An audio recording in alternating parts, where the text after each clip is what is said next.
Hi friends, అందరికీ మన technical వినోదం ఛానల్ తరపున స్వాగతం సుస్వాగతం. ముఖ్యంగా ఈరోజు అప్డేట్ వచ్చి సచివాలయ ఉద్యోగాల భర్తీపై తాజా అప్డేట్ వచ్చిందనమాట. దాని గురించి మీకు తెలియజేయడానికి మేము ముందుకు వచ్చాను. ఇంకా ఎవరైనా మన ఛానల్ని సబ్స్క్రైబ్ చేసుకోకుండా ఉంటే తప్పకుండా సబ్స్క్రైబ్ చేసుకోండి. అదేవిధంగా మన వీడియోని కూడా లైక్ చేయండి.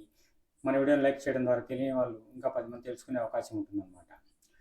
ఆంధ్రప్రదేశ్ ప్రభుత్వం మొన్న జరిగినటువంటి క్యాబినెట్ సమావేశంలో తీసుకున్నటువంటి ముఖ్య నిర్ణయాల్లో ఈ సచివాలయంలో 2778 పోస్టులకు భర్తీ చేయాలని చెప్పేసి క్యాబినెట్ సమావేశంలో ఆమోదం తెలపడం జరిగిందనమాట.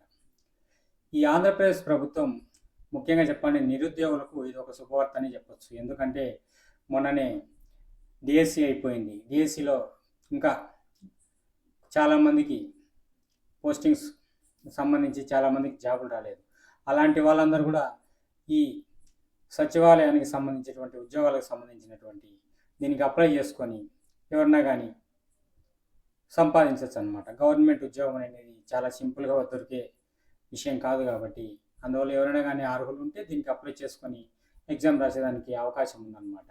ముఖ్యంగా చెప్పాలంటే ఈ ఇటీవల జరిగిన క్యాబినెట్ మీటింగ్లో 2778 డిప్యూటేషన్ మరియు అవుట్సోర్సింగ్ ఉద్యోగాల భర్తీకి క్యాబినెట్ సమావేశంలో ఆమోదం లభించింది. ఈ నిర్ణయంతో 1785 గ్రామ సచివాలయాల్లో ఉండే పోస్టులు, అదేవిధంగా వార్డు సచివాలయాల్లో కొత్తగా 993 పోస్టులు సృష్టించబడ్డాయి అన్నమాట. కొత్త పోస్టులు అనేది సృష్టించబడ్డాయి అన్నమాట.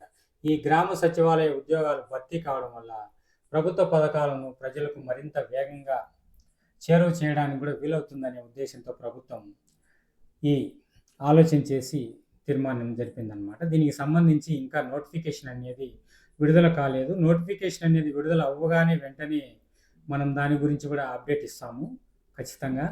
ఈ గ్రామ వార్డు సచివాలయ ఉద్యోగాల కోసం ఎదురు చూస్తున్న వాళ్ళకు ఇది ఒక మంచి అవకాశం అన్నమాట. దీని అర్హతలు, అదేవిధంగా జీతం, దీన్ని దరఖాస్తు చేసే విధానం, వివరాలన్నీ కూడా త్వరలో నోటిఫికేషన్ వచ్చిన వెంటనే నేను మీకు తెలియజేస్తాను. ఇది ఫ్రెండ్స్ నేను చెప్పాలనుకున్న విషయం సింపుల్గా.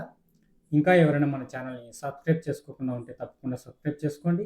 అదేవిధంగా మన వీడియోని కూడా లైక్ చేయండి.